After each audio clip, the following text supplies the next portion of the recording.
जय जय रघुवीर समर्थ. श्रीमत दासबोध. दशक 15वा आत्मदशक. समास 9वा पिंडोत्पत्ती निरूपणा. श्रीराम समर्थ. श्रीराम समर्थ. चौखानीचे प्राणी असती, अवघे उदकेची वाढती, ऐसे होते आणि जाती असंख्यात. तत्वांचे शरीर झाले, अंतरात्म्या सगट वळले, त्यांचे मूळ जो शोधिले तो उदकरूप. श्रीराम समर्थ.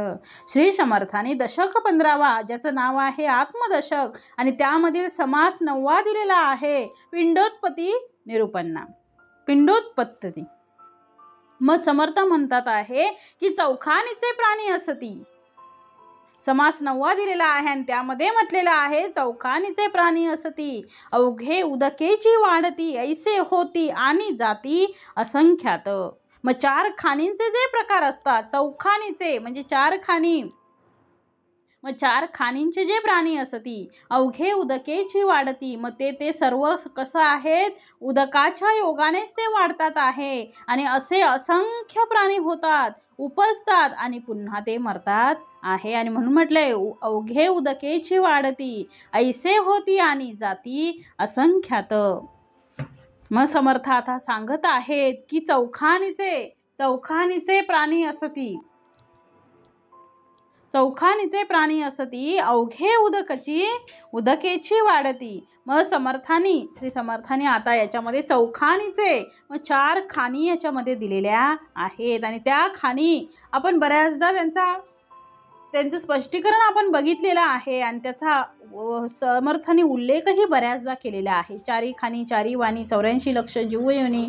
मग या 4 खाणी कोणत्या आहेत, तर 4 खाणी म्हणजे अंडज, जारज, उद्बीज आणि श्वेतज. मग अंडज म्हणजे काय, तर अंड्यातून जन्म झालेले, अंड्यातून जन्म घेतलेले. आणि मग म्हटलेलं आहे जारज म्हणजे आईच्या उदरातून जन्म घेतलेले. उद्बीज अंड्यातून अवकाशामध्ये भ्रमण करणारे. आणि 4थं आहे श्वेतज म्हणजे घामापासून निर्माण झालेले. आणि म्हणून म्हणजे समर्थ म्हणतात अंडज, जारज, उद्बीज आणि श्वेतज या 4ही प्रकारच्या प्राण्यांची उत्पत्ती अवघे उदकची समर्थ म्हणतात आहे. कसं आहे, पाण्याच्या म्हणजे उदकाच्या योगानेच ते कसे होतात आहे, वाढतात आहे. या सगळ्यांची उत्पत्ती ही कशामुळे झालेली आहे, तर समर्थांनी इथे दिलेला आहे अवघे उदकेची वाढती, उदकामुळे, पाण्यामुळे यांची काय झालेली आहे, वाढ झालेली आहे. आणि उदक हे त्यांचं कारण आहे. आणि म्हणून म्हटलंय उदकेची वाढती. काय म्हटलंय, उदकेची वाढती, ऐसे होती आणि जाती असंख्यात. मग 84 जीव लक्ष योनीचा जो विस्तार आहे तो या उदकामुळे झालेला आहे. पण हे उदक सुद्धा कसं निर्माण झालं आणि उदकाच्या मध्ये कोणकोणत्या गोष्टी येतात त्याचा विचार सगळा समर्थांनी सविस्तर आता दिलेला आहे. मग म्हणून समर्थ म्हणतात चौखानीचे प्राणी असती, अवघे उदकेची वाढती, ऐसे होती आणि जाती असंख्यात. तत्वांचे शरीर झाले, अंतरात्म्या सगट वळले, त्यांचे मूळ जो शोधिले तो उदकरूप.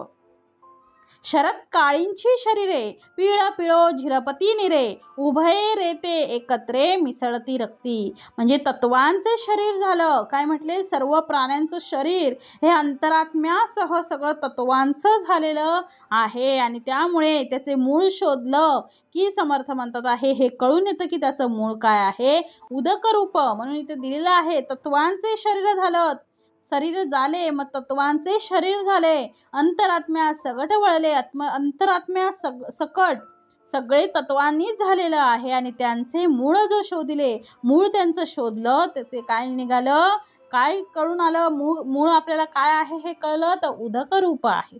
उदक म्हणजे पाणी आहे. आणि म्हणून म्हटलंय तत्वांचे शरीर झाले म्हणजे तत्व. आता तत्व दिलेले आहे, तत्व म्हणजे काय, आणि तत्वांचं शरीर झालं असं समर्थ म्हणत आहेत. मग अहंकार, महतत्व आणि पंचमहाभूत हे तत्व आहेत. मग आता पंचमहाभूतांमध्ये आपल्याला माहित आहे, बऱ्याचदा आपण ते अभ्यासलेलं आहे.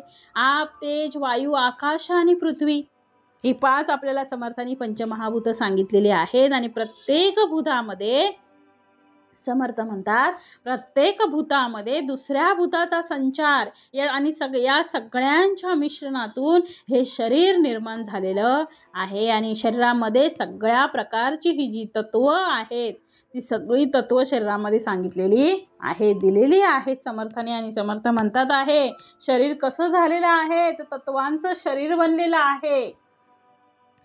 समर्थ म्हणतात तत्वांचं शरीर झालेलं आहे, अंतरात्म्या सगट वळले, त्यांचे मूळ जो शोधिले तो उदक रूप.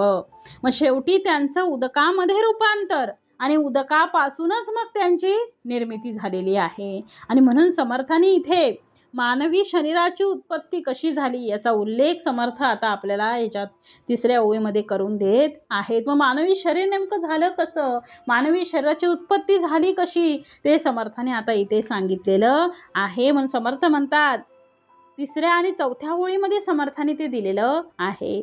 शरद काळींची शरीरे पिळ पिळो झिरपती निरे, उभये रेते एकत्रे मिसळती रक्ती, अन्न रस देह रस रक्त रेते बांधे मूस, रसद्वये सावकास वाढो लागे. मग शरद काळींची शरीरे, शरद काळी म्हणजे घाम रूपाने जसं सर्वांगीण ते काय होतं पाणी झिरपतं आणि त्याप्रमाणे सर्वांगाचं सारभूत सर्वांगाचं मिळून पुरुषवीर्य म्हणजे समर्थ म्हणतात आहे की उभये रेते एकत्रे मिसळे रक्ती. मग रक्तात एकत्र ते सगळं मिसळतं. अन्न रस देह रस रक्त रेते बांधे मूस, रसद्वय सावकास वाढवू लागे. अन्नरस देहरस रक्त आणि रेत यांची मूस तयार होते आणि या दोन्हींच्या रसांच्या योगे शरीर सावकाश काय होतं वाढू लागतं. म्हणून शेवटी माणसाचं शरीर सुद्धा कसं निर्माण झालेलं आहे तर पाण्यातून अन्नरस निर्माण झाले, पाण्यातून त्या अन्नरसातून देहरस पोसला गेला आणि देहामध्ये निर्माण झालेलं रक्त आणि रेत यांची मूस बांधली गेली आणि पुढे मग त्यातून पुन्हा प्राणी जन्माला आले. आणि म्हणून समर्थाने म्हटलंय अन्नरस देहरस रक्त रेते बांधे मूस, रसद्वय सावकास वाढो लागे. वाढता वाढता वाढले कोमळाचे कठीण झाले, पुढे उदक पैसावले नाना वेवी. मग वाढता वाढता वाढे काय म्हटलंय ते वाढता वाढता कोमल असलेलं हळूहळू काय झालं कठीण झालं. सुरुवातीला ते कसं होतं कोमल होतं, हळूहळू हळूहळू हळू त्याच्यामध्ये बदल झाला आणि ते कसं झालं कठीण झालं. आणि नंतर उदकामुळेच पुढे मग काय झाला नाना अवयव म्हणजे नाना अवयवांची निर्मिती झाली आणि हळूहळू त्या अवयवांचा काय झाला विस्तार झाला. नाना हळूहळू त्याला अवयव यायला लागले आणि हळूहळू कठीण मऊ जे आपलं ते शरीर बनत होतं ते हळूहळू काय झालं मऊ होतं ते कठीण होत गेलं आणि हळूहळू त्याची निर्मिती वाढत म्हणजे त्याची वाढ होत गेली. आणि म्हणून समर्थ म्हणतात वाढता वाढता हे शरीर वाढत गेलं. समर्थ म्हणतात हे शरीर वाढत गेलं आणि एक कोमळ होतं पहिल्यांदा आणि नंतर कोमळाचं कठीण आणि मग शरीर झालं. पुढे उदक पैसावले नाना अवयवी. काय म्हटलंय पुढे उदक पैसावले नाना अवयवी. आपल्या शरीराला समर्थ म्हणतात आपल्या शरीराला नाना प्रकारचे अवयव आहेत. आपल्याला माहीत आहे तो आपलं शरीर बघा शरीराकडे बघितल्यानंतर आपल्या लक्षात येतील की आपल्याला किती अवयव देवाने दिलेले आहेत. मग समर्थ म्हणतात काय काय आहे या शरीरामध्ये, कसं घडलं हे शरीर, कसं निर्माण झालं हे शरीर. मग शरीरामध्ये असलेलं समर्थ म्हणतात 5 ज्ञानेंद्रिये, 5 कर्मेंद्रिये, मन, बुद्धी आणि हे पूर्ण शरीर. मग शरीरामध्ये पूर्ण शरीर म्हणजे काय तर शरीरामध्ये असलेलं रक्त आणि सगळ्या प्रकारचे अवयव हे सुद्धा उदकाचंच रूपांतर आहे. उदकानेच आपलं रूप बदलवलेलं आहे आणि म्हणून शरीर हे कसं आहे पाण्याने वाढलेलं आहे. शरीर कशाने वाढलेलं आहे पाण्यामुळेच निर्माण झालं आणि पाण्यानेच वाढलेलं आहे. मग पाण्याचं शरीर आहे. शरीरामध्ये पाण्याचं प्रमाण हे पृथ्वी तत्वापेक्षाही जास्त आहे. तर पृथ्वी तत्वापेक्षा कसं आहे जास्त आहे कारण ज्याच्या शरीरात पाणी कमी पडते किंवा पाण्याचं प्रमाण कमी होतो तो मनुष्य मृत होतो. म्हणून पाण्याला जीवन असं नाव दिलेलं आहे, जीवन असं म्हटलेलं आहे. आपल्याला माहिती आहे आपण पाण्याशिवाय जगू शकत नाही. पाण्याला जीवन का म्हटलंय कारण पाण्याशिवाय जगणं कसं आहे कठीण आहे. आणि म्हणून म्हटलेलं आहे पुढे समर्थ देतात आहे की कारण पाण्यापासूनच हे सर्व जीवन घडलेलं आहे. आणि म्हणून म्हटलेलं आहे पुढे, संपूर्ण होता बाहेरी पडे, भूमीस पडता मग ते रडे, अवघ्याचे अवघेच घडे ऐसे आहे. काय म्हटलंय? संपूर्ण होता बाहेरी पडे, भूमीस पडता मगत रडे, आणि अवघ्याचे अवघेच घडे ऐसे आहे. कुडी वाडे बुद्धी वाडे, मुळापासून अवघेची घडे, अवघेची मोडे आणि वाढे देखत देखता. मग संपूर्ण वाढ झाली, संपूर्ण होता बाहेरी पडे, भूमीस पडता मग ते रडे, अवघ्याच अवघेच घडे हे ऐसे आहे. मग संपूर्ण वाढ झाली की मग ते बाहेर पडतं, आणि मग भूमीवर पडलेलं का रडू लागतं? तर सर्व प्राण्यांच्या बाबतीत सगळं असंच घडत असतं. आणि मग म्हटलंय पडलं की मग म्हणजे खाली भूमीवर पडलं की ते रडू लागतं. म्हणजे सगळ्या प्राण्यांच्या बाबतीत सगळं कसं आहे तसंच आहे. म्हणजे आईच्या उदरामध्ये गर्भ वाढतो, आईच्या उदरामध्ये गर्भ वाढतो, वाढत वाढत वाढत जातो, आणि त्याची जन्मवेळ येते. किती? 9 महिन्यांचा तो कालावधी असतो. त्याची हळूहळू हळूहळू पहिल्या महिन्यापासून नंतर हळूहळू त्याची ग्रोथ होत असते. त्याला अवयव येतात, त्याला म्हणजे सगळे शरीर रचना त्याची चालू असते. मग 9 महिन्यापर्यंत त्याचा पूर्ण विकास झालेला असतो. आणि मग ज्यावेळी त्याची जन्मवेळ येते तेव्हा मात्र तो काय करतो? पृथ्वीवर येतो. तेव्हा तो पहिल्यांदा रडायला लागतो. जेव्हा बाहेर येतो तेव्हा कोहम कोहम करायला लागतो. कोहम कोहम बोलतो म्हणजे तो रडायला लागतो. पहिल्यांदाच त्याने हे जग बघितलेलं असतं, पृथ्वी बघितलेली असते. हे बाहेर, कारण आतमध्ये तो राहिलेला असतो. 9 महिने त्याचा काळ तो घडत असतो. आणि अचानक तो 9 महिन्यानंतर ज्यावेळी तो बाहेर येतो, ज्यावेळी त्याची जन्मवेळ येते त्यावेळी तो बाहेर येतो, त्यावेळी तो रडायला लागतो. म्हणजे अवघ्यांचं अवघसारखंच होतं. आणि म्हणून समर्थ म्हणतात, मग म्हटलेलं आहे समर्थाने की संपूर्ण वाढ झाली की ते बाहेर येतं, आणि भूमीवर आलं की ते काय होतं? रडू लागतं. भूमीस पडता मग ते रडे. पहिल्यांदाच बाहेर आलंय ना ते, पहिल्यांदाच त्याने हे जग बघितलेलं आहे. मग आजूबाजूचं दिसतंय ते त्याला नवीन दिसतंय, कारण 9 महिने तो आतमध्ये असतो. मग तसंच म्हटलेलं आहे सगळ्या प्राण्यांच्या बाबतीत तेच आहे. आणि म्हणून मग म्हटलेलं आहे समर्थाने, कुडी वाढे कुबुद्धी वाढे, मग शरीर वाढते तशी कुडी म्हणजे शरीर आहे, शरीर वाढतं तसं काय होते? कुबुद्धी वाढे, मुळापासून अवघेच घडे, अवघेची मोडे आणि वाढे देखत देखता. पुढे अवघियांचे शरीर, दिवसेंदिवस झाले थोर, सुचो लागला विचार काही काही. मग जशी कुडी म्हणजे शरीर वाढू लागतं, तसं काय म्हटलेलं आहे? शरीर वाढे कुडी वाढे कुबुद्धी वाढे. मग तसं जसं शरीर वाढतं तसं कुबुद्धीही वाढायला लागते. कुबुद्धी वाढते.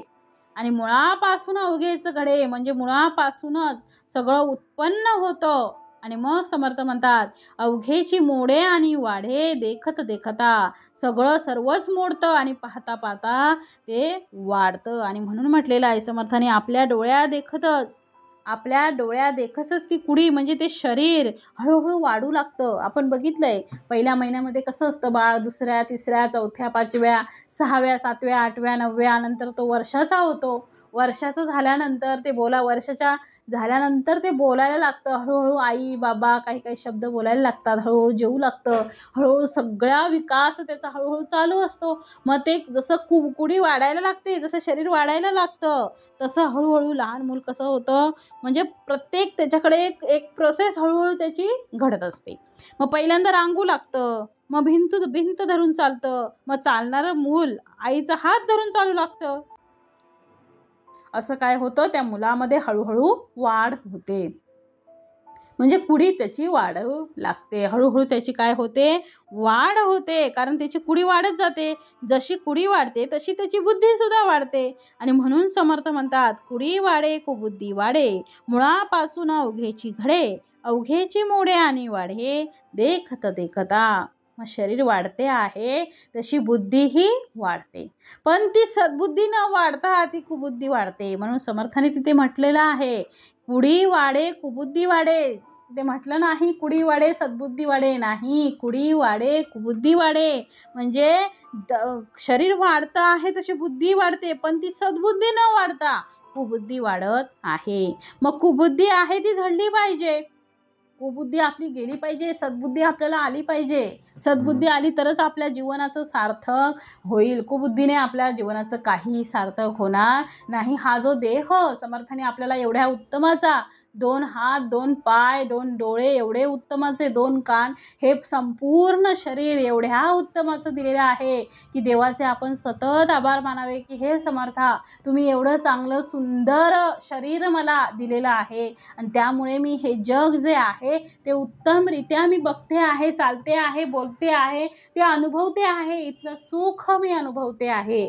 आणि समर्थाने मला एवढा सुंदर चांगला देह दिलेला आहे. मग देह जर समर्थाने उत्तमोत्तम दिलेला असेल तर आपली जी कुबुद्धी आहे ती कुबुद्धी का करावी आपण? ती सद्बुद्धी व्हावी. सद्बुद्धीकडे आपण जावं, सच्चरणांकडे जावं आणि सद्बुद्धीचा विकास व्हावा. देवाने समर्थाने आपल्याला सद्बुद्धी द्यावी असं मागणं आपलं सतत असलं पाहिजे. कारण जशी कुडी वाढते तशी कुबुद्धी वाढत जाते. या कुबुद्धीला आपल्याला मागे टाकायचं आहे आणि सद्बुद्धी आपण घेऊन जायची आहे. कुबुद्धी नको आहे आपल्याला.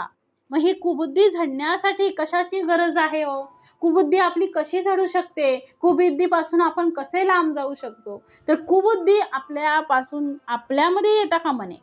आपल्यामध्ये सद्बुद्धी आली पाहिजे. त्याच्यासाठी आपल्याला फक्त आणि फक्त अध्यात्माची गरज आहे. संघांची गरज आहे. संतांची संगती सगळ्यात महत्त्वाची आहे. जेव्हा आपण संतांच्या संगतीमध्ये येतो तेव्हा त्यांचे एक एक गुण जे असतात ते आपल्याला आचरण करायला वेळ लागतो, परंतु हळूहळू ते आपण आत्मसात करतो आणि हळूहळू त्याचं आचरण आपल्या वर्तनामध्ये दिसून येतं. मग त्याच्यासाठी सगळ्यात पहिलं संतांची संगती पाहिजे.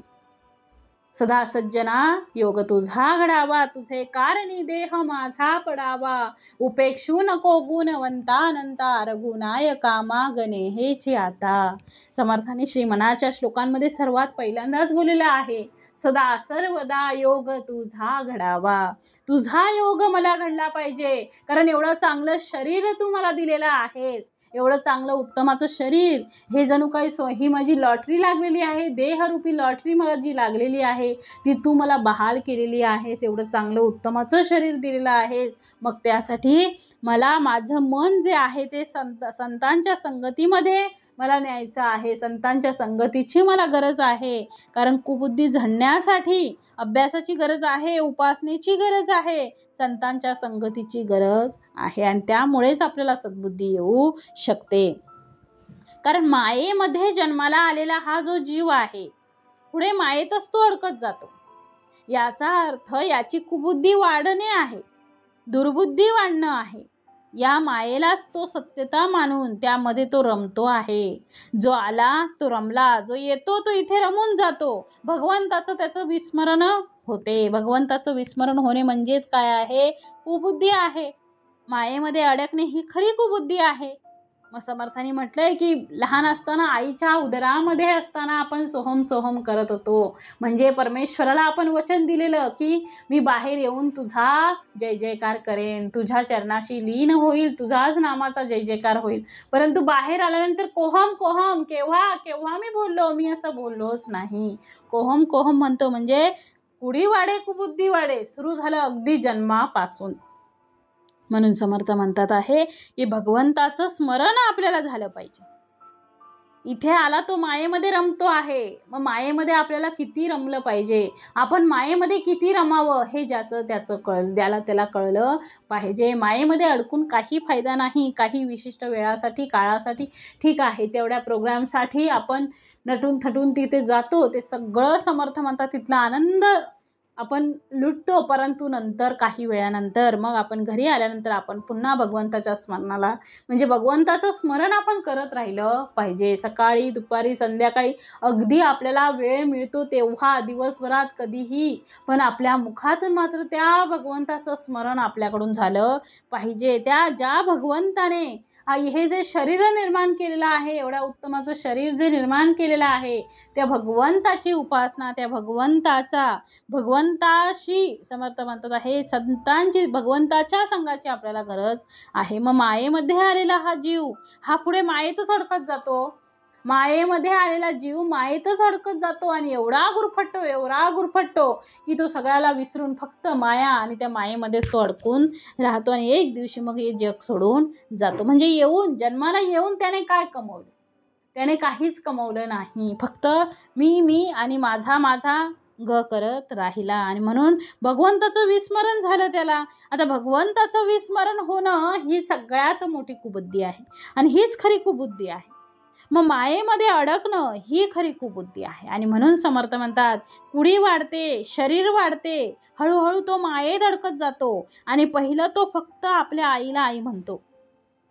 आपल्या आईला आई म्हणतो. हळूहळू त्याची बुद्धी वाढते. आई वडिलांनंतर ते घरानंतर आपला वाडा, शेती. म्हणजे पहिलं फक्त सुरुवातीला तो आपल्या आईलाच आई म्हणत असतो. म्हणजे आईच त्याला दिसत असते. आई फक्त माझी आहेत, बाकी कोण नाही असं त्याला वाटत असतं. पण हळूहळू आई, वडील, बहीण, भाऊ सगळे जे घरातले आजी आजोबा सगळे त्याला वाटू लागतात की ते आपले आहेत. नंतर ते घरानंतर वाडा, वाड्यानंतर शेती, शेतीनंतर प्रपंच, प्रपंचानंतर लग्न झालं, मूल झालं आणि त्यामध्ये तो रमत जातो आणि शेवटी अंतिमात्र परमकष्टी होऊन देह ठेवतो. म्हणजे त्याला जीवनाचं सारच कळलं नाही. मनुष्याचं जन्माला येण्याचं मुख्य कारणच त्याला कळालेलं नाही. मनुष्य जन्म कशासाठी आहे? मनुष्य जन्म हा कशाला मिळालेला आहे? आणि या देहरूपी देहरूपी जन्माचं आपल्याला काय करायचं हे आपल्याला कळत नाही आणि एके दिवशी असंच आपण निघून जातो आणि जे आहे ते तसंच राहतं. म्हणजे ही कुबुद्धी आहे. आम्ही भगवंतासाठी आलेलो आहे, भगवंत प्राप्तीसाठी आलेलो आहे आणि त्यामध्ये आपण रमावं. आणि म्हणून समर्थ म्हणतात, कुडी वाढे बुद्धी वाढे, मुळापासून अवघेची घडे. पुढे अवघियांचे शरीर दिवसेंदिवस झाले थोर, सुचो लागला विचार काही. काय म्हटलंय? सुचो लागेला विचार काही. मग कुडी वाढते आणि मग हळूहळू शरीर वाढू लागते, तशी कुबुद्धी वाढू लागते. मग मुळापासूनच सगळं उत्पन्न होतं आणि मोडतं आणि पाहता ते काय होतं? वाढतं. आणि म्हणून पुढे अवघियांचे शरीर, पुढे सर्वांचं शरीर वाढू लागतं आणि दिवसेंदिवस झाले थोर. दिवसेंदिवस ते कसं होऊ लागतं? मोठं होऊ लागतं. सुचो लागला विचार काही. आणि मग काही विचारही त्याला काय होतात? सुचू लागतात. आणि म्हणून पुढे म्हटलेलं आहे समर्थाने, फळामध्ये बीज आले, तेने न्याये तेथे झाले, ऐकता देखता उमजले सकळ काही. म्हटले फळामध्ये बीज आले, तेने न्याये तेथे झाले, ऐकता देखता उमजले सकळ काही. म्हणजे फळामध्ये बीज येतच, त्या न्यायाने ते येथही घडतं. ऐकून आणि पाहून सगळं काही समजू लागतं. आणि म्हणून पुढे समर्थ इथे देत आहेत, पुढे अवघेची शरीर, सगळ्यांची शरीर. काय म्हटलंय? पुढे अवघेची शरीर, सगळ्यांची शरीर, अवघियांची शरीर दिवसेंदिवस थोर झाले. सगळ्यांचं शरीर आहे.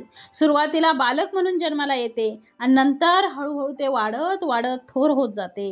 आता ते थोर पण कोणाला आहे?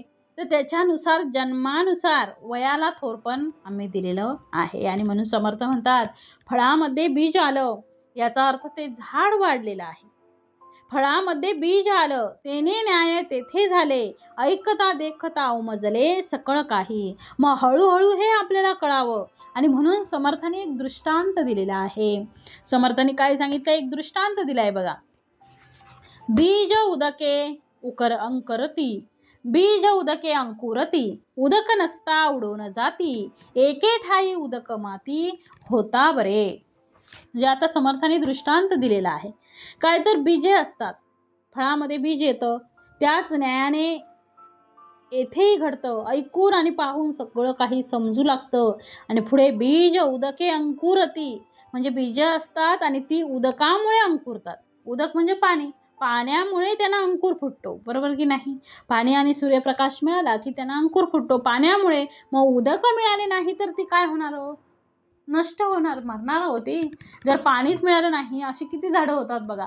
आपण झाडं सुरुवातीला लावतो, बिया टाकतो, परंतु पाणीच मिळत नाही आणि ते मरून जातं. मग तसंच आहे, पाणी जर मिळालं नाही तर ते झाड जे बीला जो अंकुर फुटणार आहे तो अंकुर फुटणारच नाही.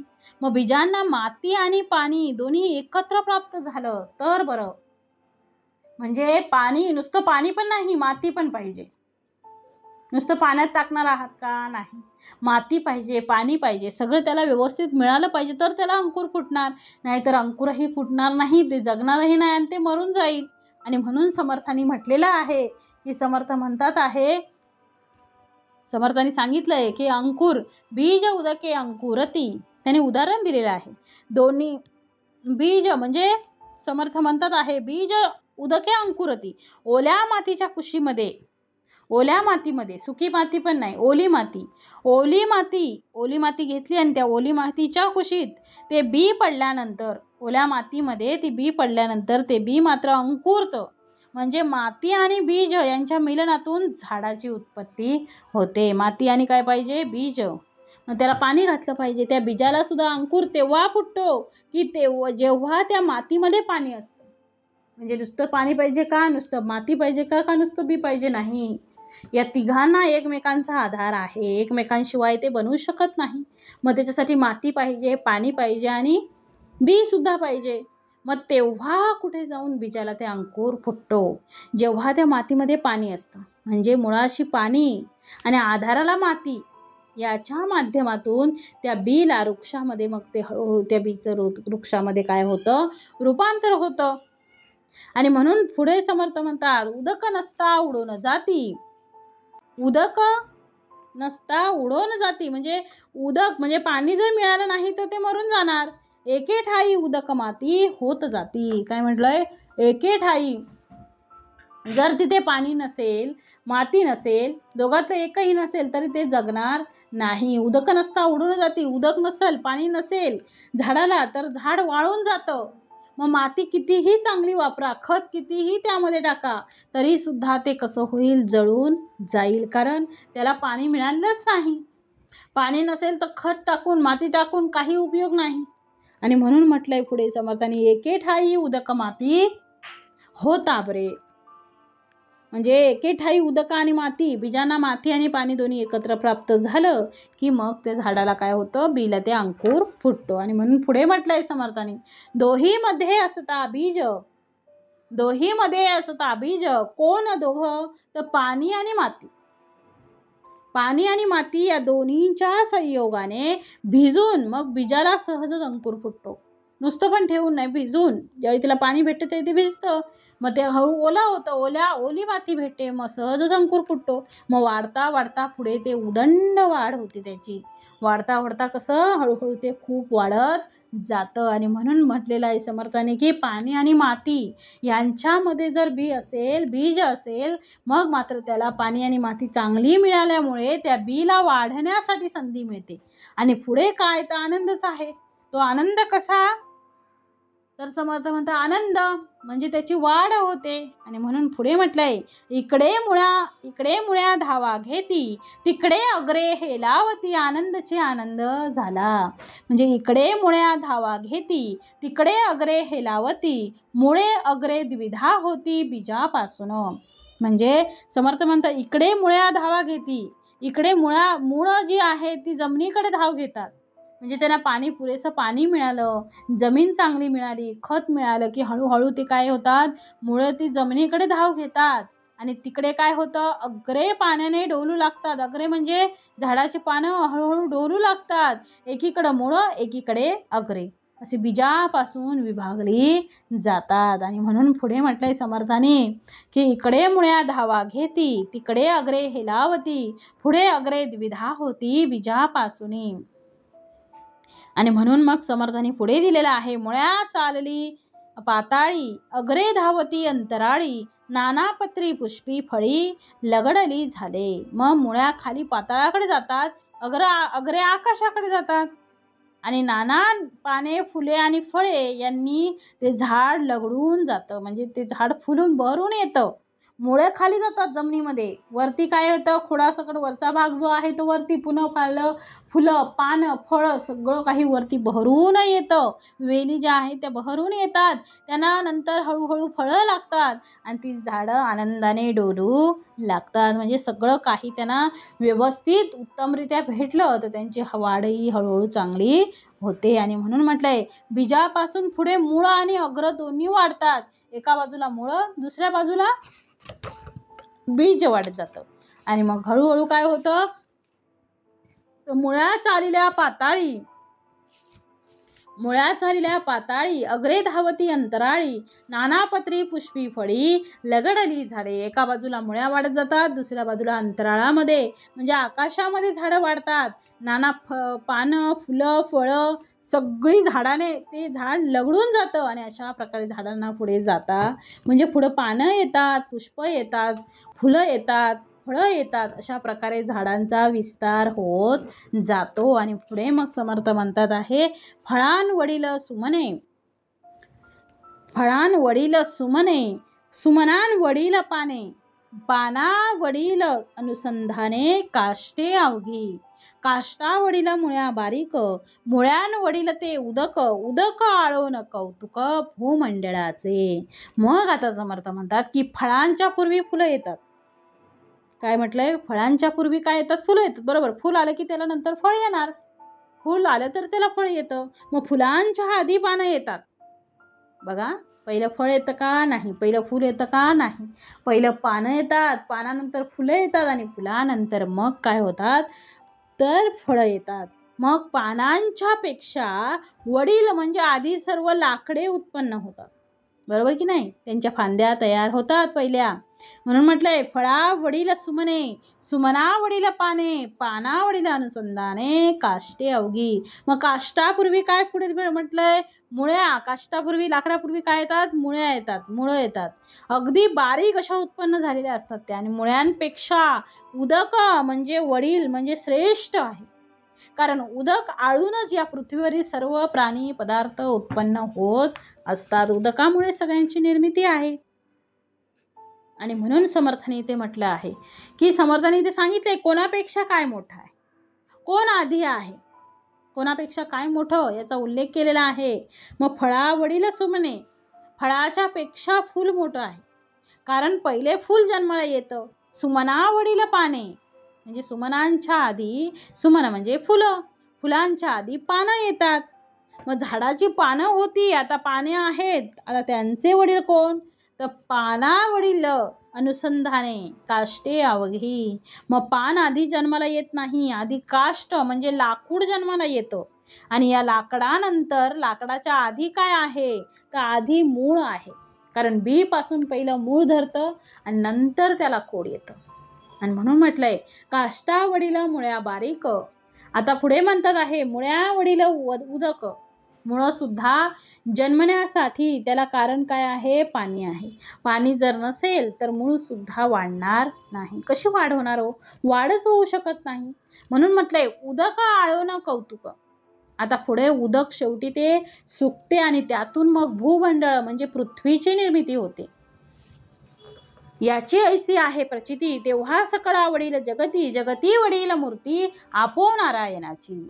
आता पुढे दिलेलं आहे याची ऐसी प्रचिती, म्हणजे समर्थांनी सगळं सांगितलं, कोणाआधी कोण आहे, कोणाआधी कोण आहे, मग हळूहळू त्यांची उत्पत्ती कशी झाली. आणि म्हणून सांगितलं आहे उदक आळूनच या पृथ्वीवरील जे काही सर्व प्राणी पक्षी फळं सगळं जे काय आहे प्राणी पदार्थ आहे ते सगळं उत्पन्न कोणामुळे होतं, उदक आळून पाणी आटून सगळं तयार होतं. मग या सगळ्या अनुभवातून याची ऐसी आहे प्रचिती, या सगळ्या अनुभवातून तेव्हा सकळा वडील जगती, या जगात सर्वात आधी उत्पन्न झाल्याने जगता वडील जगती वडील मूर्ती आपो नारायणाची, म्हणजे वडील श्रेष्ठ म्हणजे उत्पन्न झाल्यामुळे या जगात सर्वात आधी उत्पन्न झाल्याने वडील आणि श्रेष्ठ कोण असेल तर आपो नारायण आहे. वडील म्हणजे श्रेष्ठ कोण आहे, श्रेष्ठ कोण आहे, जगती वडील मूर्ती आपो नारायणाची. मग कोण श्रेष्ठ आहे, आणि म्हणून समर्थ म्हणतात याची ऐसी आहे प्रचिती. काय म्हटलंय, याची ऐसी आहे प्रचिती. याची ऐसी आहे प्रचिती, याचा असा अनुभव आहे की जेव्हा सकळा वडील जगती, वडील या शब्दाचा अर्थ कोण, तर सर्वात मोठा. वडील या शब्दाचा अर्थ कोण, सर्वात मोठा. मग सर्वात मोठा कोण आहे, तर समर्थ म्हणतात आहे जगती वडील मूर्ती आपो नारायणाची. मग आपो नारायण म्हणजे काय आहे, तर पाणी आहे. आणि पाणी हे सगळ्यात मोठं आहे. सगळ्यांचे वडील काय आहे, पाणी आहे. म्हणून कशी निर्मिती झाली आहे, तर पहिलं पाणी, पाण्यातून अग्नी, त्याच्यातून वायू, वायू आणि आकाश. म्हणून समर्थ म्हणत आहेत, याचा क्रम समर्थ लावतात. पहिलं या ठिकाणी सर्वात मुळाशी काय आहे, तर सगळ्यात पहिल्या मुळाशी फळ, फळापेक्षा वडील म्हणजे फूल, फुलापेक्षा वडील म्हणजे पान, पानापेक्षा वडील कोण, म्हणजे पानापेक्षा मोठं कोण, खोड. मग खोडापेक्षा वडील कोण, मूळ, मुळापेक्षा मोठं कोण, बीज, बीजापेक्षा मूळ कोण, बीजापेक्षा मूळ कोण आहे, पाणी. मोठं कोण, पाणी. आणि पाण्यापेक्षा अग्नी, अग्नीपेक्षा वायू, वायूपेक्षा आकाश. आणि म्हणून पुढे समर्थांनी दिलेला आहे, तया वडील अग्निदेव, अग्नी वडील वायुदेव, वायुदेवा वडील स्वभाव अंतरात्म्याचा, सकळा वडील अंतरात्मा, त्यासी नेणे तो दुरात्मा, दुरात्मा म्हणजे दुर्यात्मा अंतरला तया. मग काय म्हटलंय, तया वडील अग्निदेव, तया वडील अग्निदेव, अग्नी वडील वायुदेव. मग आता समर्थ म्हणतात, त्याला वडील अग्निदेव आहे, त्या अग्निदेवाहून वायुदेव वडील आहे. आणि वायुदेवापेक्षा स्वाभाविकच अंतरात्मा वडील श्रेष्ठ आहे. वडील म्हणजे काय हो, श्रेष्ठ आहे. सगळ्यात श्रेष्ठ कोण आहे, तो अंतरात्मा आहे. आणि म्हणून सकळा वडील अंतरात्मा, म्हणून सर्वांना वडील, सर्वांहून श्रेष्ठ जो अंतरात्मा आहे, त्यासी नेणे तो दुरात्मा, त्याला जो जाणत नाही तो दुरात्मा आहे. दुरात्मा म्हणजे दुर्यात्मा अंतरला तया. तो दुरात्मा, दुरात्मा म्हणजे काय, ज्याला आत्मा दुरावला, ज्याचा आत्मा दुरावला, ज्याला अंतरला तो आहे. आणि म्हणून म्हटलंय, जवळी असो न चुकले, प्रत्ययास नाही आले. काय म्हटले, जवळी असो न चुकले. आता दुरात्मा, दुरात्मा समर्थाने कुणाला म्हटलेला आहे, सकळा वडील अंतरात्मा, सगळ्यांचा वडील कोण, तर तो अंतरात्मा आहे.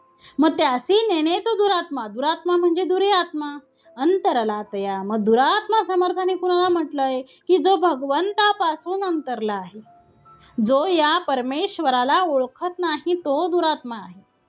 आणि म्हणून सकळा वडील अंतरात्मा, आणि त्या आत्म्याला जो ओळखत नाही त्यासी नेणे तो दुरात्मा, त्यालाच ओळखत नाही म्हणजे दुरात्मा म्हणजे दुर्यात्मा. कुणापासून दूर झाला आहे तो, तर त्या अंतरात्म्यापासून तो दूर झालेला आहे. आणि म्हणून आम्ही अंतरात्म्याला काय म्हणतो, देव मानतो. तो सर्वत्र आहे. आणि म्हणून जवळी असो न चुकले, प्रत्ययास नाही सोकले, उगेचे आले आणि गेले देवाच करिता. म्हटलंय उगेची आले आणि गेले. जवळ असून तो अंतरात्म्याला ओळखला चुकला, अनुभवाची सवय त्याने लावून घेतली नाही, उगाच जन्माला, आणि तेही अंतरात्म्यामुळेच. तरी पण त्याला अंतरात्म्याची ओळख घेता आली नाही, देवाची ओळख करता आली नाही, देवाची ओळख त्याला कळली नाही, देव कोण हे त्याला कळलं नाही. म्हणून अत्यंत जवळ असलेला, समर्थ काय म्हणतात, म्हणून अत्यंत जवळ असलेला, जगतामध्ये सर्वात जवळ तुमच्या कोण आहे, तर तुमच्या सर्वात जवळ तुमचा अंतरात्मा आहे. आणि त्या अंतरात्म्यालाच आम्ही ओळखत नाही.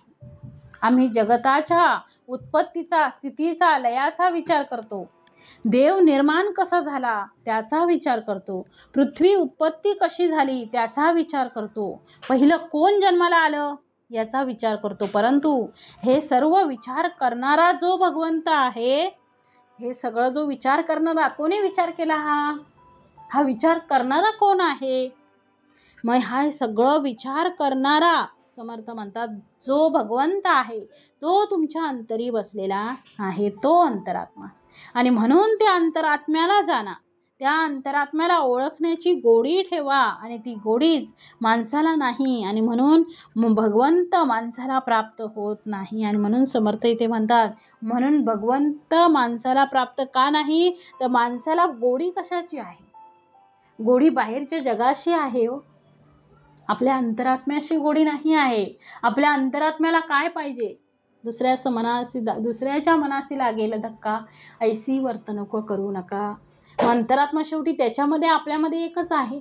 मग समर्थ म्हणतात, तुम्हाला अंतरात्म्याला निववता आलं नाही, भगवंताला तुला भेटता आलं नाही, मग बाहेर तू काय शोधणार आहे? बाहेर तुला काय भेटणार आहे? या दृश्य जगतामध्ये तू फसलेला आहेस. या दृश्य जगतामध्ये तू अडकून बसलेला आहे. या मायेमध्ये तू अडकलेला आहेस. तुला मुख्य परमात्म्याची, मुख्य त्या भगवंताची, ज्याने हे विश्व निर्माण केलेलं आहे, ज्याच्या आज्ञेशिवाय झाडाचं पानही, पिकलेलं पानही पडत नाही, त्या भगवंताविषयीची गोडी जर आपण लावली तर भगवंता आपल्याला आपल्या जीवनाचं सार्थक काय आहे ते होऊ शकतं, सार्थक होऊ शकतं आपल्या जीवनाचं. आपल्याला आपल्या जीवनाचा ध्येय कळू शकतो. आणि म्हणून समर्थ म्हणतात, म्हणून सकळा वडील देव, सगळ्यांचा वडील कोण आहे? तर तो अंतरात्मा आहे. तुझं आहे तुझं पासी, परी तू जागा चुकलासी. तुझं तुझ्याचकडे आहे, परंतु तू तुझी जागा चुकलेला आहेस. तुला माहिती नाही की तुझ्या अंतरात्म्यामध्ये जो भगवंत आहे तोच खरा देव आहे. आणि त्या देवाला विसरून तू दुसऱ्या देवांकडे जाते आहेस. म्हणजे समर्थ म्हणतात, आपल्या अंतरामध्ये असलेल्या भगवंताला पहिलं ओळखायला शिका. आणि म्हणून म्हटलंय, म्हणून सकळा वडील देव, सकळांचा वडील कोण आहे? अंतरात्मा आहे. मग सकळा वडील देव, त्यासी होता अनन्य भाव, मग हे प्रकृतीचा स्वभाव पालटो लागे. आणि म्हणून सकळांहून श्रेष्ठ अशा या अंतरात्म्याशी काय झाले? आपण अनन्य झाले आणि देह स्वभाव पालटू पालटून मग बाहेरच्या विषयांचे आकर्षण कमी होऊ लागतं. आणि म्हणून मग माणूस जास्त अंतर्मुख होऊ लागला. म्हणून म्हटलंय, म्हणून सकळा वडील देव, त्यासी होता अनन्य भाव, मग हे प्रकृतीचा स्वभाव पालटो लागे. करी आपुला व्यासंग, कदापि नव्हे ध्यानभंग, बोलणे चालणे व्यंग, पडोच नेदी.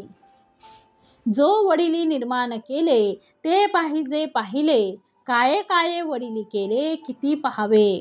मग म्हणून करी आपुला व्यासंग, कदापि नव्हे ध्यानभंग, बोलणे चालणे वेग, पडोच नेदी.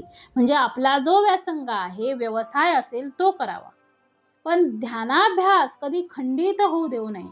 आणि त्यामुळे चालणं बोलणं यात काहीच फरक पडत नाही. आणि म्हणून म्हटलेलं आहे समर्थाने की तया वडील,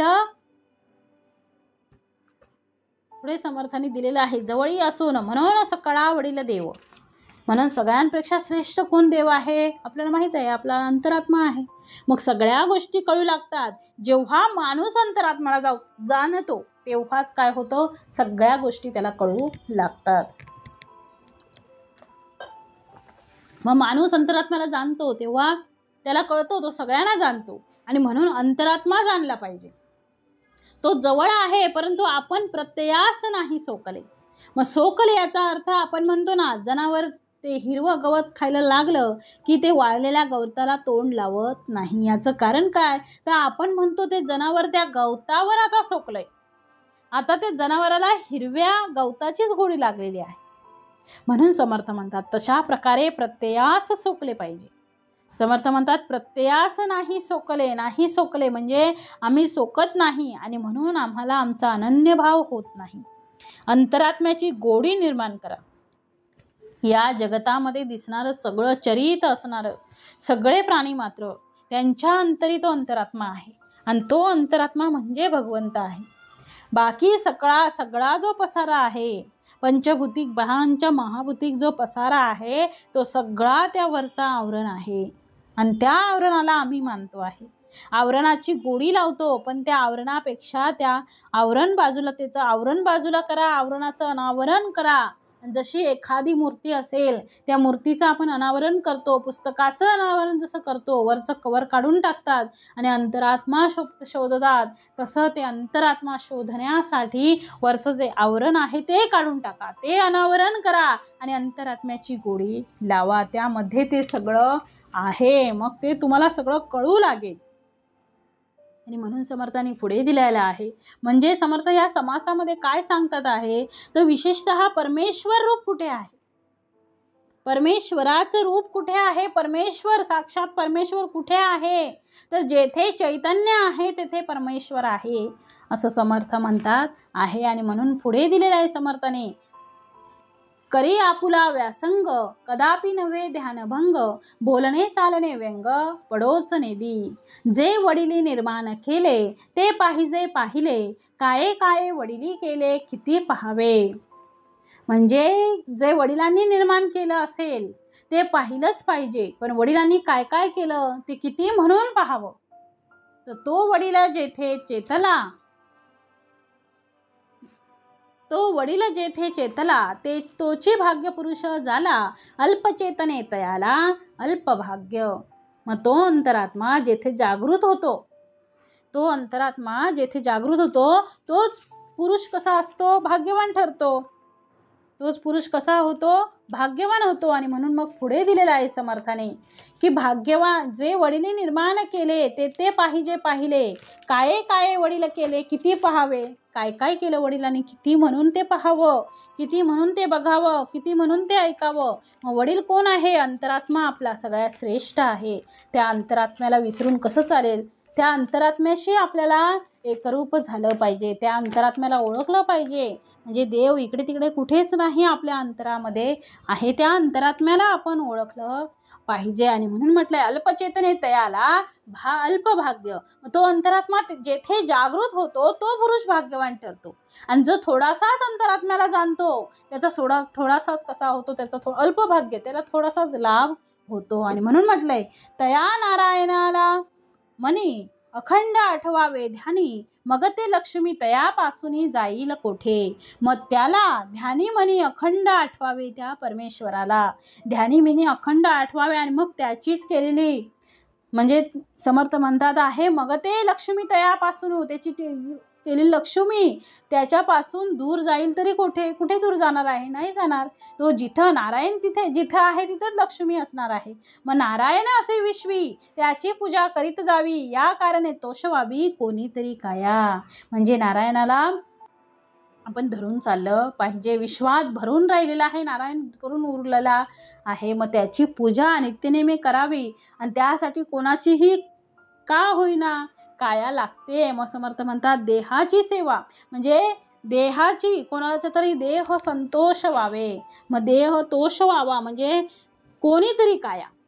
आणि म्हणून नारायणापर्यंत समर्थाने पुढे दिले, एखादा म्हणजे आपण एखादा दीप लावतो, नारायणे असे विश्वी, पुढे दिले नारायणे असे विश्वी त्याची पूजा करीत जावी, या कारणे तोषवावी कोणीतरी काया. म्हणजे आपण एखादा दीप लावतो आणि दिवाळीच्या दिवसात एका वेळी 100 दीप लावतो की नाही, कितीतरी दीप आपण दिवसभर दीपच लावत असतो. म्हणजे दिवसाचं रात्रीचं आपण किती, संध्याकाळ झाली तर किती प्रचंड आरास दिवांची करतो आणि सगळीकडे उजेडच उजेड, मग त्याला दीपमाळा म्हणतो. आणि त्या दीपमालेमध्ये असलेलं तेल, त्या दीपमालेमध्ये असलेली वात, त्या दीपमालेसाठी वापरलेली पंती, त्या दीपमालेसाठी जळलेली काडी म्हणजे जागपेटी, त्या दीपमालेतील ज्योत, या सगळ्या गोष्टी दीपापेक्षा कशा आहेत, भिन्न आहेत. आणि आम्ही सगळ्याला दिवा म्हणतो, पण सगळ्या दीपामध्ये जे खरं दीपाचं अस्तित्व आहे ते त्याच्या ज्योतीमध्ये आहे, त्याच्या प्रकाशामध्ये आहे. तो जर त्या दीपाला प्रकाश नसेल तर आम्ही त्याला दिवा म्हणणार नाही, ती वात उपयोगी नाही, ते तेल उपयोगी नाही, ती पंती उपयोगी नाही. तर त्या ठिकाणी अग्नितत्व जे आहे त्यामुळे तो दीप प्रज्वलित झालेला आहे. जसा दिवा आहे तसा माणसाचा देह आहे. उदाहरण दिलंय समर्थाने, काय सांगितलंय, जसा दिवा आहे तसा माणसाचा देह आहे. या हाडा मासांनी तयार झालेला हा देह पंचमहाभूतिक, या देहामध्ये जोपर्यंत तो परमात्मा नाही तोपर्यंत तो देह नाही, ते मृत शरीर आहे. तो जोपर्यंत परमात्मा नाही तोपर्यंत देह नाही, ते कसं आहे, मृत शरीर आहे. मग त्या मृताला चैतन्य प्राप्त करून कोणी दिलं, तर त्या भगवंताने करून दिलेला आहे. तो आहे म्हणून तो देह चालतो आहे, म्हणून अग्नी आहे, म्हणून दीप प्रज्वलित दिसतो आहे. आणि त्यामुळे सर्वत्र प्रकाश पडलेला आहे आणि सगळे व्यवहार हे होत आहेत. म्हणून तसं त्या दीपाच्या प्रकाशामध्ये सगळे व्यवहार होतात. त्याप्रमाणे आमच्या अंतरी असलेल्या भगवंताच्या सामर्थ्यावर सगळी कामं चालतात, सगळ्या क्रिया चालतात. परंतु त्या दीपाने मात्र मी आहे म्हणून प्रकाश आहे असं त्या दीपाने म्हणू नये. ते सामर्थ्य दीपाचं नाही आहे, त्यामध्ये असलेल्या अग्नितत्वाचं आहे. त्याप्रमाणे आमच्या शरीरामध्ये तो भगवंत वास करतो आहे. जसं माझ्या शरीरात भगवंत वास करतो तसं जगामध्ये असलेलं सगळं चैतन्य स्वरूप जे जे दिसतं आहे ते सगळं भगवत रूप आहे. म्हणून म्हटलंय समर्थाने, पृथ्वीमध्ये जितुकी शरीरे तितुकी भगवंताची घरे. कुठली घरं सोडली नाही समर्थाने. जे जे भेटे भूत ते ते मानिजे भगवंत. जे जे काही भूत आहेत, जी जी काही भेटलेली आहेत ती सगळी कशी आहेत, भगवंत स्वरूप आहेत. कारण वरचं कवरिंग बाजूला केलं की आतमध्ये तोच आमचा अंतरात्मा आत्माराम नटलेला आहे. एकच गोष्ट किती वेळ माणसाच्या मनाला समजावून सांगावी, जोपर्यंत आम्हाला समोरचा भगवत रूप दिसत नाही तोपर्यंत ती आपल्या मनाला समजून सांगावी. मी कोणाचीही पूजा करत नाही, मी विश्वेश्वराची पूजा करतो. मी कोणाची पूजा करत नाही, मी सर्वेश्वराची पूजा करतो. जेथे जेथे तो भगवंत दिसतो तेथे तेथे पूजा आहे. सर्वात्मका शिवसुंदरा स्वीकार या अभिवादना, तिमिरातून त्रेजाकडे प्रभूच्या प्रभू आमुच्याने जीवना. मग आमच्या जीवनाला या आमच्या देहरूपी जीवनाला, या मायेत अडकलेल्या जीवनाला अज्ञानरूपी अंधारातून ज्ञानरूपी प्रकाशाकडे तू आम्हाला ने.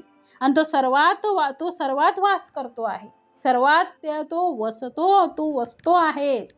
तारामध्ये तोच आहे, सूर्यामध्ये तोच आहे, पाण्यामध्ये तोच आहे, पृथ्वीमध्ये आहे, वाऱ्यामध्ये तोच आहे. या शब्दाचा अर्थ त्याच्या सामर्थ्यावर देह चालतो आहे. पाणी नसेल तर देह चालणार नाही म्हणून तो पाण्यामध्ये आहे. अग्नीशिवाय माणूस मरतो. जे अग्नितत्व जे शरीरामध्ये आहे त्या निमित्ताने भगवंत तेथे आहे. आणि म्हणून समर्थ म्हणतात आहे की या विश्वामध्ये अशी एक जागा नाही की जिथे परमेश्वर नाही. म्हणून म्हटलंय, उपासना शोधून पाहिली तो ते विश्व पाळीत झाली, न कळे लीळा परीक्षिली न वचे कोणा. म्हणजे समर्थ म्हणतात की समर्थाने सांगितलंय की उपासना म्हणजे काय यावर शोध घेतला, उपासना शोधून पाहिली तो ते विश्व पाळीती झाली. तेव्हा उपासना म्हणजे विश्वरूप अंतरात्म्याची सेवा असं कळून आलं. न कळे लीला परीक्षिली न वचे कोणा, म्हणजे त्या अंतरात्म्याची लीला परीक्षा केल्याशिवाय कुणाला कळत नाही. म्हणून म्हटलंय पुढे की उपासना, त्या उपासना कुठे थांबेल? डोळे उघडले की आम्हाला परमेश्वर दिसेल, तिथे उपासना थांबेल. मग डोळे उघडल्यानंतर परमेश्वर कधी दिसेल? जेव्हा विश्वी परमेश्वर आहे, माझ्यात परमेश्वर आहे, ही धारणा माणसाची जेव्हा पक्की होईल तेव्हा सर्वत्र भगवंत दिसू लागेल. तोपर्यंत भगवंत दिसणार नाही. आणि म्हणून म्हटलेलं आहे, पुढे उभा मंगेश मागे उभा मंगेश, माझ्याकडे माझा देव पाहतो आहे. काय म्हटलंय? पुढे उभा मंगेश मागे उभा मंगेश, माझ्याकडे माझा देव पाहतो आहे. म्हणजे पुढं पण मंगेश आहे, मागे पण भगवंत आहे, माझ्याकडे बघतो आहे, सगळीकडे माझ्या चारही बाजूला माझा भगवंत आहे. तो कोणत्या रूपाने पाहतो आहे हे आम्हाला सांगता येत नाही. मी माझ्या डोळ्यांनी जे पाहतो आहे तो पाहणारा सुद्धा तोच आहे, आणि ज्याला पाहतो आहे तो सुद्धा तोच आहे. आणि म्हणून त्रिपुटीचा लय झाला की भगवंत मीच आहे याची प्रचिती येते. आणि म्हणून पुढे म्हटलंय, समर्थाने पुढे दिले, देवाची लीळा देवे विन अनेक दुसरा पाहे कोण, पाहणे तितुके आपण देवची असे. उपासना सकळा ठाई आत्माराम कोठे नाही, या कारणे ठाई ठाई रामे आटोपिली. ऐसी माझी उपासना आणि तानये अनुमाना, नेऊन घाली निरंजना पहिलीकडे. मग आता समर्थ म्हणतात, उपासना सकळा ठाई म्हणजे या विश्वात सर्व त्याचीच उपासना चालते आहे. उपासना सर्व ठाई, आत्माराम कोठे नाही. म्हणजे या विश्वात त्याचीच उपासना आहे, आत्माराम कुठेच नाही आहे. या कारणे ठाई ठाई रामे आटोपिले, सर्व जागी तोच आत्माराम भरून उरलेला आहे आणि त्यामुळे त्याची सत्ता सगळीकडे चालते आहे. म्हणजे त्याची सत्ता ठाई ठाई चालताना दिसते आहे. मग ऐशी माझी उपासना आणि ता नाही अनुमाना, नेऊन घाली निरंजना पहिलीकडे. मग अशी माझी ही उपासना आहे. माझी उपासना ही अशी आहे, तिच्या व्यापकतेचा अनुमान बुद्धीला होत नाही.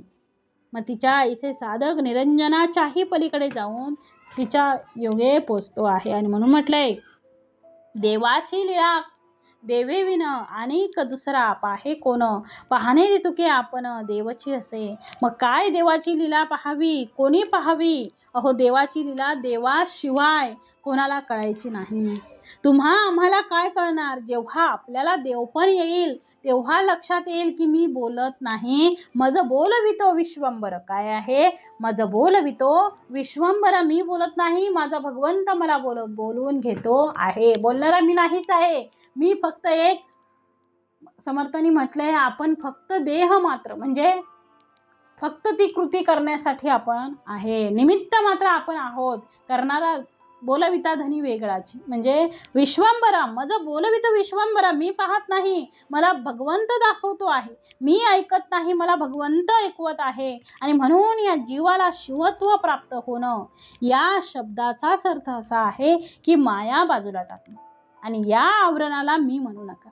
आवरणाच्या मागे असलेला जो खरा भगवंत आहे तो दिसला पाहिजे. आणि म्हणून पुढे म्हटलंय, उपासना सकळा ठाई आत्माराम कोठे नाही, या कारणे ठाई ठाई रामे आटोपिले. असं ठाम नाही आहे की जिथं भगवंत नाही. सांगू शकतो का हो आपण? नाही. मग काय म्हटलंय, ऐसी माझी उपासना आणि ता नाही अनुमाना. म्हणजे उपासना सकळा ठाई आत्माराम कोठे नाही, या कारणे ठाई ठाई रामे आटोपिले. या विश्वात सर्वच त्याचीच उपासना चालते आहे. आत्माराम कोठे नाही असं नाहीच आहे. सर्व जागी आत्मारामच भरून उरलेला आहे आणि त्यामुळे त्याची सत्ता ठाई ठाई चालताना आपल्याला दिसते आहे. म्हणून म्हटले आहे समर्थांनी, आम्हाला आमची उपासना कशी, तर तो अनुमान नाही आहे.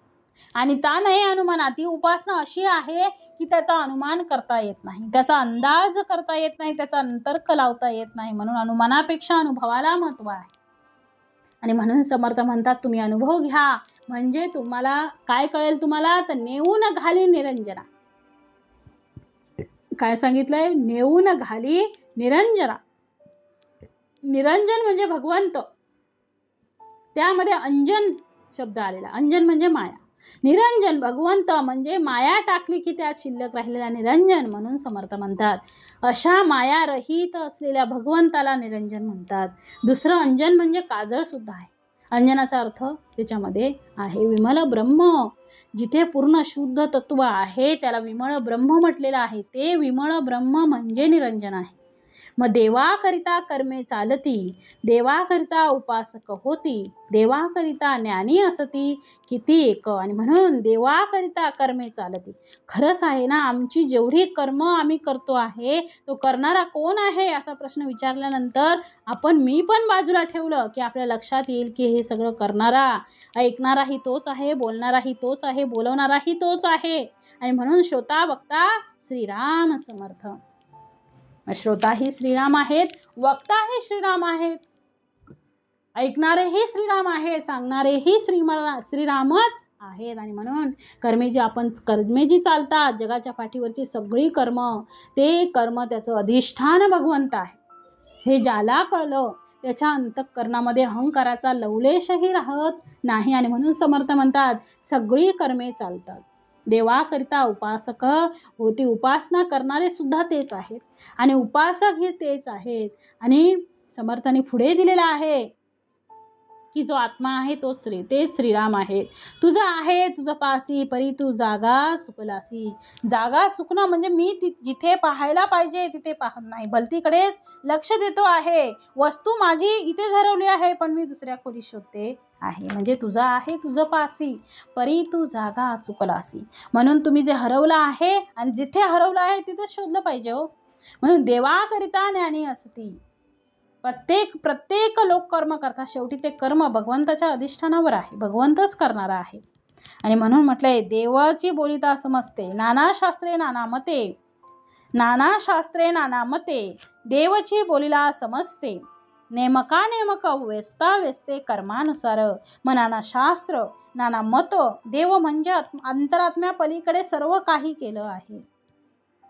जो जो जो तो चांगला अथवा वाईट आपल्या आपल्या कर्मानुसार अर्थ लावतो. मग देवास अवघे लागे करावे, वंद्य निंद्य सर्व देवानेच केले असले तरी त्यातून काय आहे, त्यात घेऊ ये तितुके झाले, तेच घेण्याच्या लायक आहे तेच घ्यावं. अधिकारासारखे चालावे म्हणजे बरे, आपल्या आपल्या योग्यतेनुसार चालावं. आवाहन विसर्जन ऐसेची बोलिले विधान, पूर्व पक्ष झाला येथून सिद्धांत पुढे. मग उभारणी आणि संवारणी म्हणजेच आवाहन आणि विसर्जन असाच पूजनाचा विधी असतो. आणि उपासना अशी द्वैतमय असल्यानं ती पूर्व पक्षातच म्हणजे मायेतच येते. आणि पुढे सिद्धांताचे निरूपण समर्थाने सांगितलेलं आहे, पुढच्या समासामध्ये दिलेलं आहे. म्हणजे शेवटी समर्थ म्हणतात देवास अवघे लागे करावे. काय म्हटलंय, देवास अवघे लागे करावे, त्यात घेऊ ये तितके घ्यावे, अधिकारासारखे चालावे म्हणजे बरे. शेवटी भगवंताने प्रत्येकाला काही अधिकार दिलेला आहे, म्हणून भगवंत श्रेष्ठ आहे. आणि म्हणून म्हटलेलं आहे समर्थाने आवाहन विसर्जन ऐसेची बोली जे विधान, पूर्व पक्ष झाला येथून सिद्धांत पुढे. मग काय म्हटलेलं आहे समर्थाने, तर उभारणी आणि संवारणी म्हणजे काय, आवाहन आणि विसर्जन. उभारणी म्हणजे आवाहन, संवारणी म्हणजे विसर्जन, या असाच पूजनाचा विधी असतो. मग उपासना आणि द्वैतमय असल्यामुळे ती उपासना अशी द्वैतमय असल्याने ती पूर्व पक्षातच म्हणजे मायेतच येते. आणि आता पुढं सिद्धांताचे निरूपण समर्थाने दिलेलं आहे. म्हणजे पुढच्या समासात समर्थ म्हणतात सिद्धांत निरूपण आम्ही दिलेलं आहे. आणि म्हणून वेदांत सिद्धांत धादांत प्रचित प्रमाण नेमस्त पंचीकर्ण सांडून हित वाक्यार्थ पहावा. म्हणजे वेदांत सिद्धांत धादांत यात मुख्य प्रचितीच निश्चयपूर्वक प्रमाण आहे. आणि पंचकरणवादी उभारणी संवारणीच्या पलीकडे जाऊन महावाक्याचा लक्षार्थ अनुभवावा. म्हणून म्हटले पंचकर्ण वेदांत सिद्धांत धादांत प्रचित प्रमाण नेमस्त पंचकर्ण सांडून हित वाक्यार्थ पाहावा. इति श्रीदास बोधे गुरुशिष्य संवादे पिंडोत्पत्ती नाम समास 9. जय जय रघुवीर समर्थ.